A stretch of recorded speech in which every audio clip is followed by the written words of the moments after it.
Hi, this is Rabbi Orlofsky, and welcome to the Rabbi Orlofsky Show. And it's so nice to have you along, whether you are watching on Torah Anytime or wherever you listen or watch your podcasts. It is so nice to have you with us for this journey. This is episode 41, Gadzooks. And this one is sponsored Refuah Shlema Bela Yehudis Bas Sarah Chana for Refuah Shlema, and Lahavdil Ben Chaim L'Chaim Le'iloi Nishmas Elisheva Bas Harav Binyamin. So the sick should have a Refuah Shlema, and the neshama should have an aliyah. And the sponsor, who wishes personally to remain anonymous, should have hatzlacha and bracha for being Marbitz Torah and Klal Yisrael in really the most unique way. I know I'm dramatically inconsistent because I always point out that this is not a shir, this is a show. But I'll tell you a story. I don't know if I ever told this. When I was in Or Sameach, so one of my Talmidim was asked to be in the Purim play. And he said to me, should I be in the Purim play? It's going to take away time from my learning.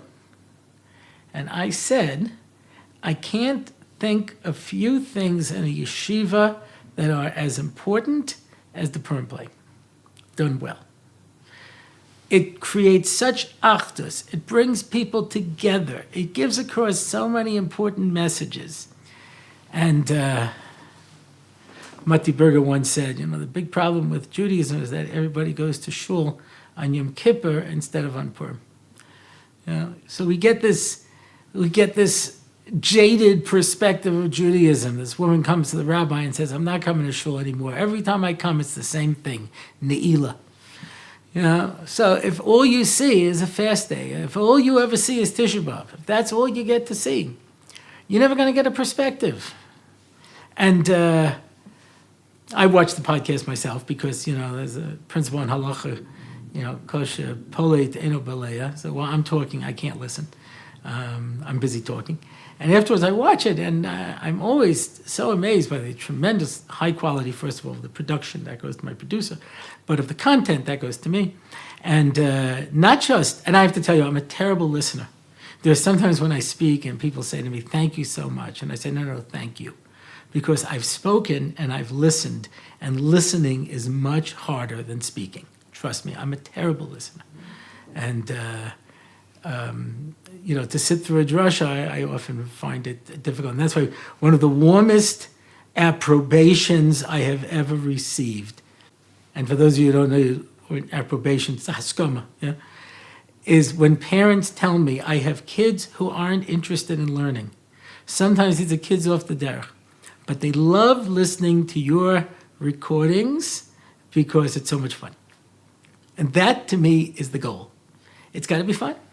I may have told the story. For Buman Zatzal, I was speaking once, and afterwards he came up to me and he says, you don't fool me. You're just an old Slobodka Musanik. I remember the originals. They get up there, they tell the jokes, they work the crowd, they carry on, they tell some stories, and then they hit you with this really hard musa. Because don't worry, I'm on to you. I said, Ray Bowman, that's the nicest thing anyone ever said to me. Yeah. But that's the truth. The truth is that if we could have a good time, I give a Motzi Shabbos shir from basically Parshas Bereshis till through Purim, and Har knows every other Motzi Shabbos when I'm in the country. And more than once, people said to me, I come to this shir because it's the only place that I can come to and feel good that I'm a firm Jew. Every place else I'm getting beaten up on.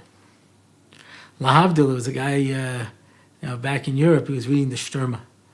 He says, how could you read that trash? I don't know if it was the Sturma or some other anti-Semitic paper. Muslim was a different anti-Semitic paper because that had inappropriate drawings in it. Some other anti-Semitic paper. He says, how could you read that trash? He says, what do you mean? I love it. He says, why? So whenever I read the Frum newspaper, everything's falling apart and the world is terrible and everything's terrible and the Jews are in trouble. When I read these, we are rich, we run the world, we're the most important people in the world. I love reading anti-Semitic papers. Lahavdil. If somebody watches this and walks away and says, wow, This is the best. Das is the best Zach. That's really what we're shooting for. So thank you for coming along for this ride, and whatever you get out of it. And that's why it's tremendous yasher koach to our sponsors who makes this possible, to bring this combination of Torah and a celebration of being Jewish. Wow, that sounds so profound. Give me a moment just to reflect on my own brilliance. Oh, gosh. Anyway, sometimes I wish I had been born somebody else so I could have spent my life listening to me. That's a joke. It's a joke. Balgaiva is a to'eva. People who are egotists. I hate those people. They make me so angry. People without middos make me so angry. Anyway, so what are we talking about? So we're in the post-Shavuos session. You know that, like, when all you have to look forward to is Shavuos B'Tammuz in the 3 weeks, that's a little downer time, So I've been trying to focus in these podcasts afterwards, speaking about Torah. So, it's a story with this yeshiva bacher from America. He wanted to stay and learn. And I'm leaving out a lot of the details on purpose because I don't know how much everybody wants to be before same and the people involved. And his parents wanted him to go back and go to college. So he went to speak to a Gadol B'Yisrael. He says, how could you be such a selfish, bad child? I'm making my parents happy. I'm doing what they want. Yeah. He says, do you know the Medrash tells us the reward that Terach got in Gan Eden because Avraham sat and learned Torah and brought Torah to the world? Was that what Terach wanted for him? No. But in the Olam HaEmes, when he saw what was waiting for him, do you realize the schar that's waiting for your parents up in Olam Haba because you're learning Torah, and you want to deny them that because you're so selfish and don't want to feel like a bad kid?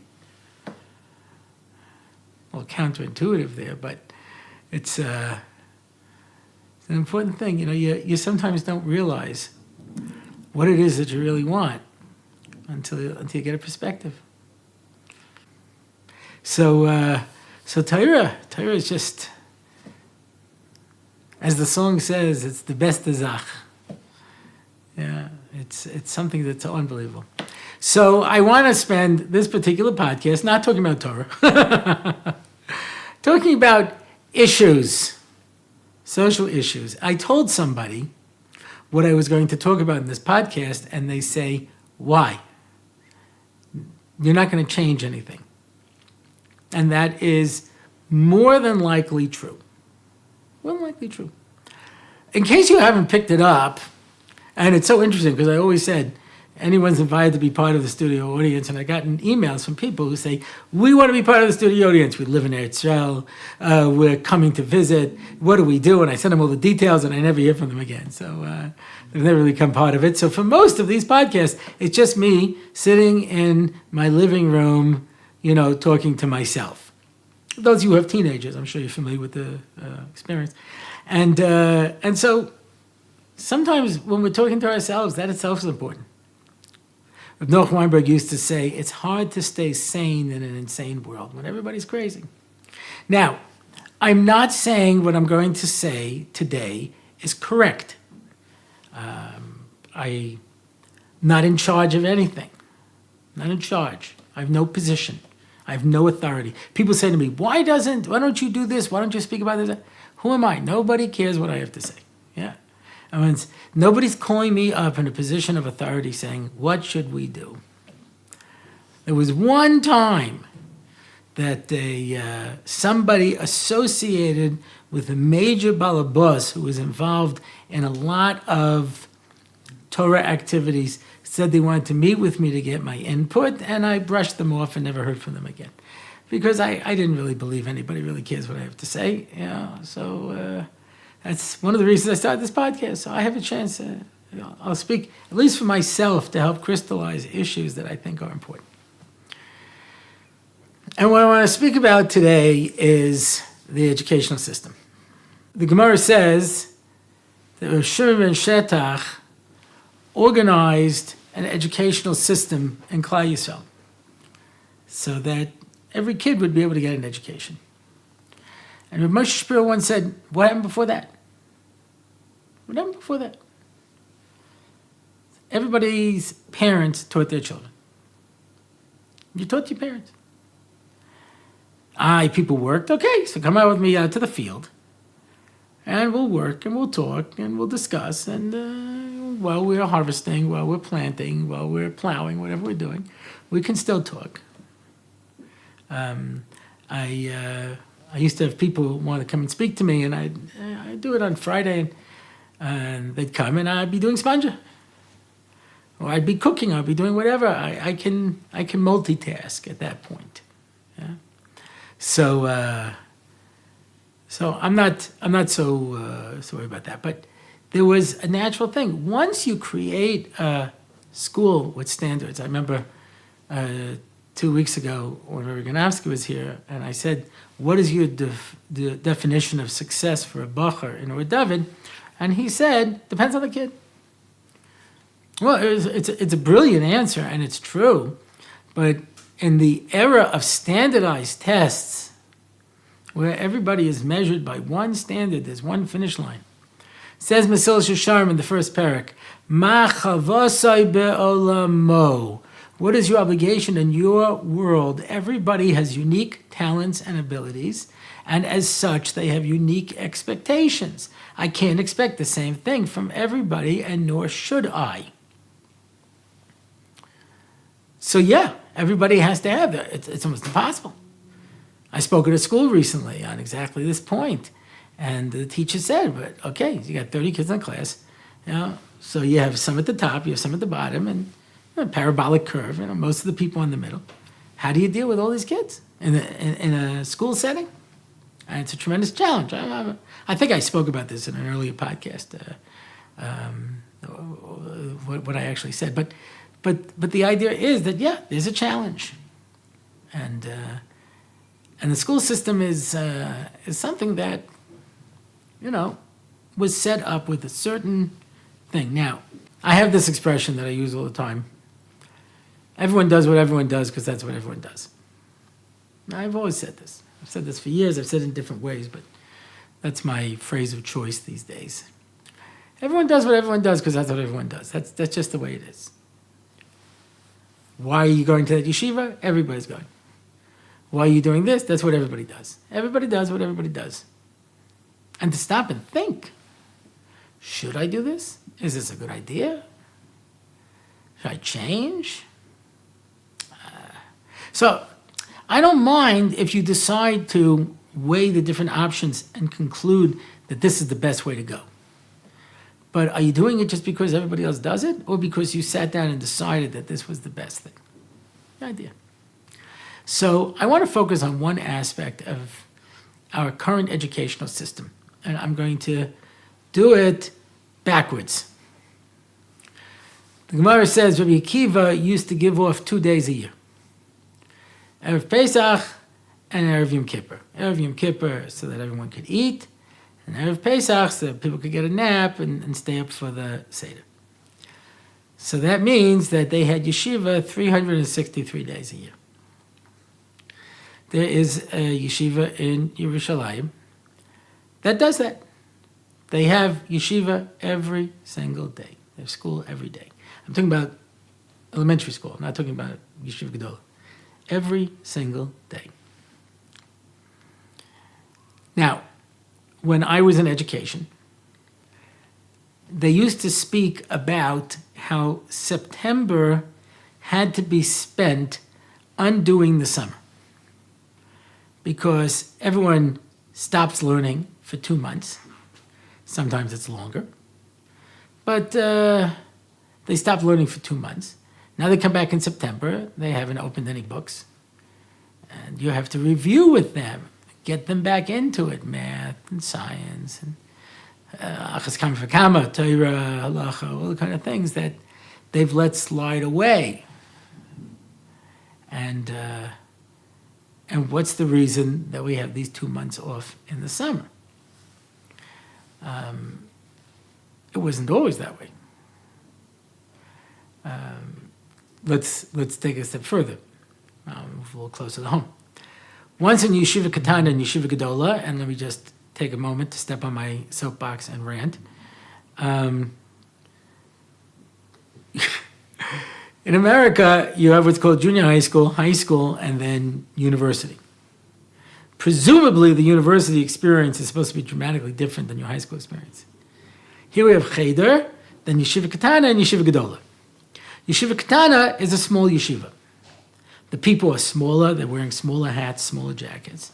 You know, they have a little shorter. The starting a little shorter, but essentially it's the same exact thing as Yeshiva Gedola, only smaller. And then you go to Yeshiva Gedola. Is there any thought to what a bacher needs to develop himself during those high school years? And is the Yeshiva Katana system designed to develop a kid in that system? Okay, so the answer is, yeah, but that's how we've always done it. That's how we've always done it. Because we always do what we always did, because that's how we always do it. I know situations where things are not working. I spoke about this in my podcast when I spoke about tznius, which happens to be our second most popular episode. And I spoke with an educator because I got in trouble because I speak very directly about why the girls should dress tzanua. And they say, we don't speak about that. It's called the soid of tznius. It's a secret. I said, but your method isn't working. And eventually she agreed with me, and she says, you're right, our method isn't working, but that's the way we do it. See, the thing about Rishon ben Shetach is when he saw that the method that was in current existence wasn't working, he changed it. When whatever we're working with isn't working, then we have to sit down and rethink the model from start and say, what's the best way?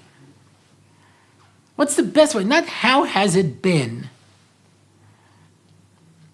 Unfortunately, the Jewish people traditionally have been reactionary. When something happens, we react to it. We're not usually proactive. We don't sit down and think, what's the best way to do this? We wait till there's a problem and then we attack it.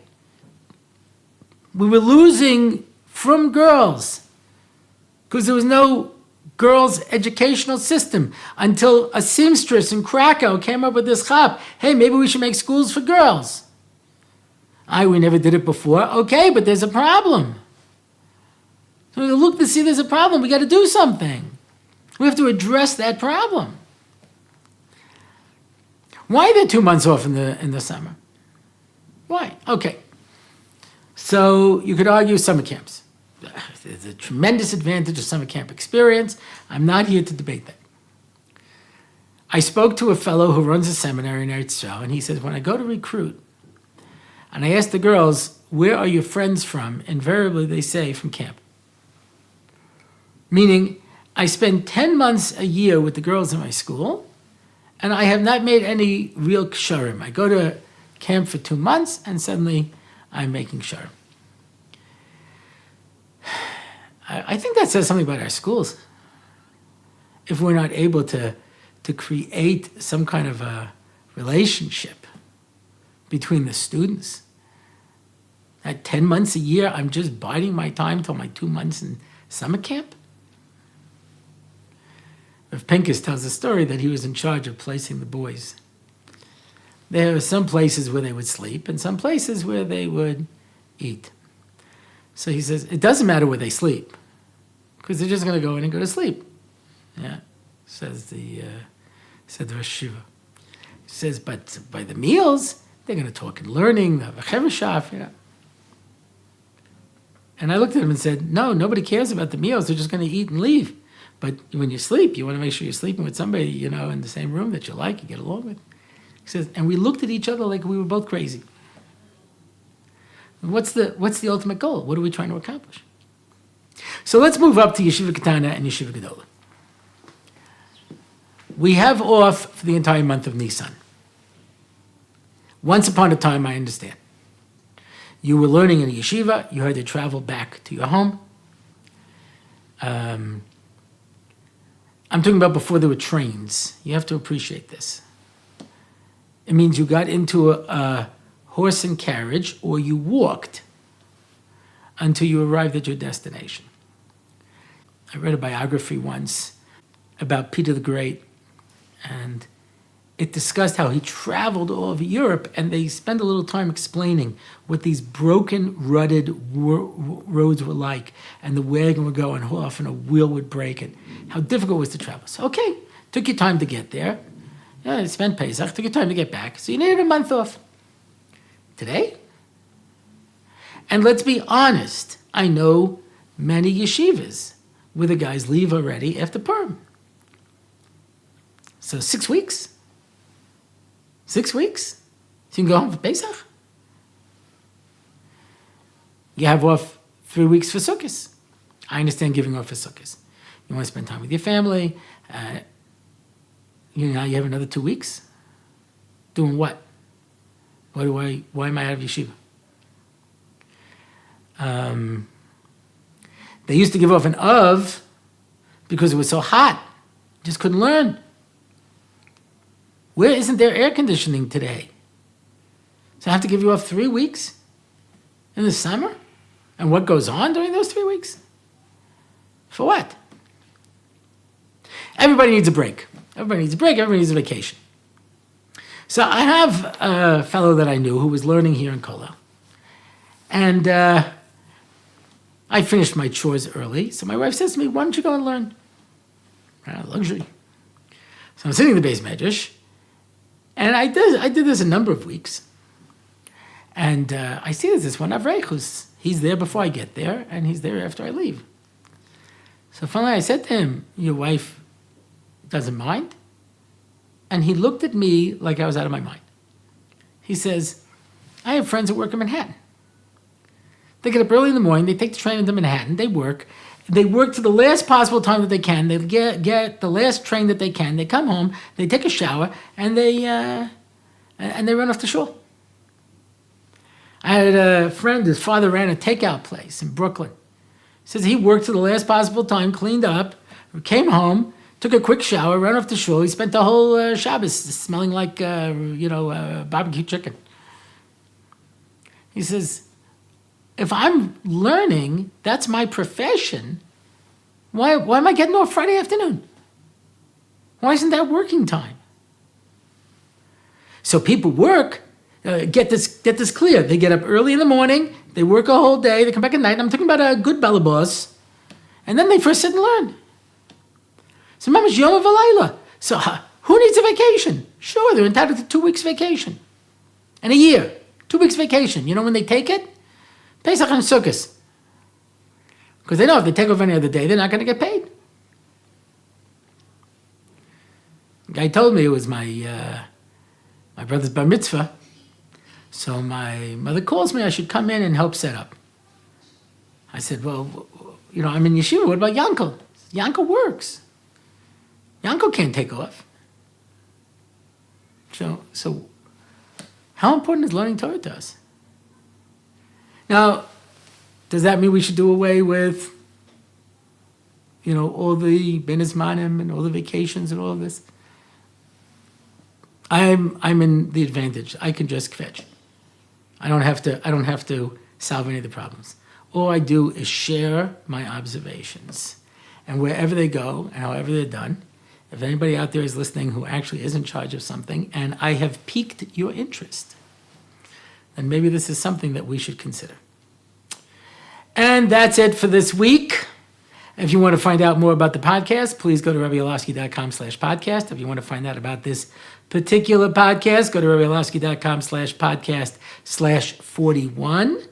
If you want to find out about our upcoming events, go to RabbiOrlofsky.com/events. If you want to contact Rabbi Orlofsky, go to RabbiOrlofsky.com/contact. If you want to sponsor an episode, go to RabbiOrlofsky.com/podcast and click on the sponsor and episode button.